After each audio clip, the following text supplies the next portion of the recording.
నమస్తే వార్తలకి స్వాగతం. వివరాల్లోకి వెళితే సంక్షేమం, అభివృద్ధి, సుపరిపాలనకే తొలి ప్రాధాన్యం ఇస్తున్నామని ముఖ్యమంత్రి నారా చంద్రబాబు నాయుడు పేర్కొన్నారు.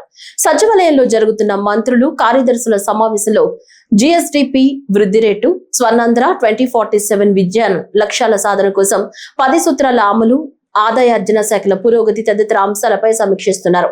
ఈ సందర్భంగా ముఖ్యమంత్రి మాట్లాడుతూ ప్రభుత్వ పథకాలను చిట్ట చివరి వ్యక్తి వరకు అందించాలన్నారు. డీప్ టెక్నాలజీ అనేది ప్రతి ఒక్కరి జీవన ప్రమాణాలు పెంచడానికి కానీ డే టు డే లైఫ్ వాడుకోవడానికి పనికొచ్చే పరిస్థితి వస్తుంది. ఈ విషయం మనం పదే పదే మాట్లాడుకుంటున్నాం. అందుకే ఈరోజు మీరు చూస్తే ప్లానింగ్ డిపార్ట్మెంట్ అయితే ప్రతి నెల 8వ తారీఖున కేపీఐస్ అన్నీ తయారు చేసి ఆ కేపీఐస్ బేస్ చేసుకొని వాట్ ఈస్ ది జిఎస్టిపి రాష్ట్ర ప్రభుత్వాలు ఈరోజు వన్స్ ఇన్ ఎ ఇయర్ కొంచెం లేట్గానో ముందుగానే ఇచ్చే పరిస్థితిలో ఉన్నారు. గవర్నమెంట్ ఆఫ్ ఇండియా మాత్రం జీడిపి కంపల్సరీగా క్వార్టర్లీ ఫిక్స్డ్ డేన వాళ్ళు అనౌన్స్ చేసే పరిస్థితికి వచ్చారు. అది ఇప్పుడే కాదు, ఎప్పుడూ కంటిన్యూ అవుతూ ఉంది. అదే సమయంలో మనం క్వార్టర్లీ అనౌన్స్ చేస్తున్నాం.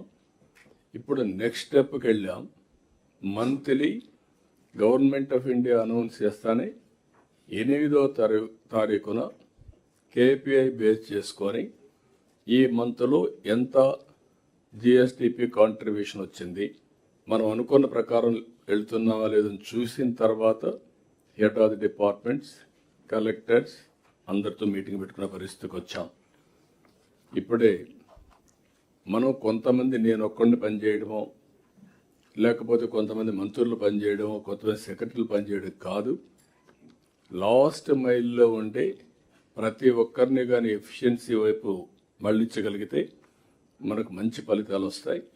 ఈ విషయాన్ని రీఇన్ఫోర్స్ చేయడానికే ఈరోజు మనం ఈ కాన్ఫరెన్స్ పెట్టుకొని ముందుకు పోతున్నాం. క్షేత్రస్థాయిలో అధికారులు ఉదాసీనంగా వ్యవహరించవద్దని డిప్యూటీ సీఎం పవన్ కళ్యాణ్ సూచించారు. క్షేత్రస్థాయి నుంచి పై స్థాయి అధికారి వరకు ఎవరికి వారు సక్రమంగా బాధ్యతలు నిర్వర్తించాల్సిందని చెప్పారు.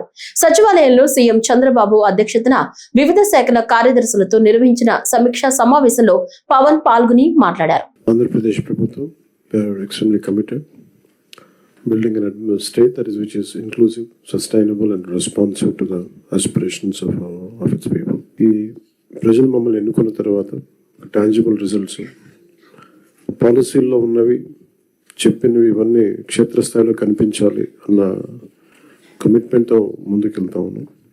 దాంట్లో భాగంగానే ఇవన్నీ ఈ కలెక్టర్స్ కాన్ఫరెన్స్ కానీ, అలాగే పల్లి పండుగకి సంబంధించి నా డిపార్ట్మెంట్ సంబంధించి పిఆర్ఎండ్ఆర్డీకి సంబంధించి పల్లి పండుగ పోయిన సంవత్సరం 2,500 కోట్లు, పల్లి పండుగ 2.0 కింద 5,700 కోట్లు, అడవి తల్లి బాటుగా 1,005 కోట్లు, Special Assistance to State for Capital Investment, which is called SASCI, 2,123 crores. In total, 11,328 కోట్లు శాంక్షన్ చేయబడింది. అలాగే జల్ జీవన్ మిషన్ పథకానికి సెంట్రల్ అండ్ స్టేట్ షేర్ కింద మొత్తం 28,000 కోట్లు మొబిలైజ్ జరుగుతూ ఉంది. అందులో ఇప్పటికే దాదాపు 10,000 కోట్ల పనులు ప్రారంభమైనవి. అలాగే ఫారెస్ట్ డిపార్ట్మెంట్కి సంబంధించి 200 కోట్లు నగర వనాలు క్యాంపా ఫండ్స్ ద్వారా ఇవన్నీ ఉన్నాయి. డిస్పైట్ ఉన్న ఆర్థిక పరిమితులన్నింటినీ దాటి గవర్నమెంట్ చాలా తక్కువ రిసోర్సెస్ తోటి కీ డెవలప్మెంట్ ప్రోగ్రామ్స్ని ఇంప్లిమెంట్ చేయడానికి చాలా కట్టుబడి ఉన్నాం.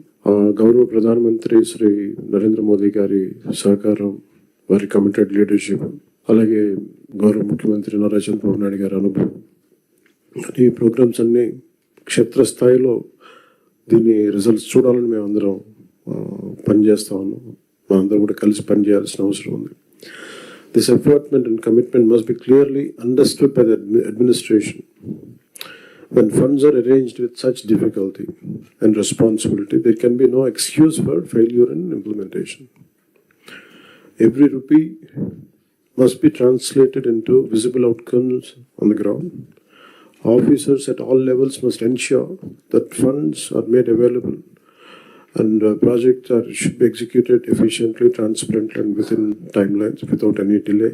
ప్రత్యేకించి ఈ మధ్యన గౌరవ ముఖ్యమంత్రి గారి దృష్టి కూడా తీసుకొస్తాం.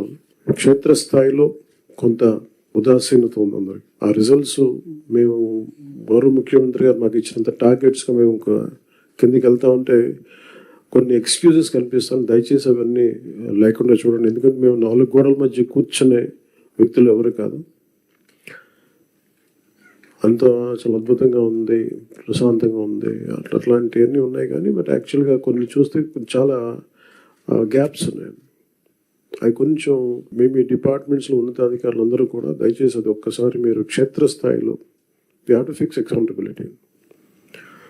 గౌరవ ముఖ్యమంత్రి గారు అసెంబ్లీలో కానీ నేను కానీ we have fixed accountability for hour cells in the assembly in front of people. So I request you all, make sure that accountability should be fixed, including the last employee to the topmost official also. Otherwise, this would be very difficult to see the tangible results at a grassroots level. Thank you.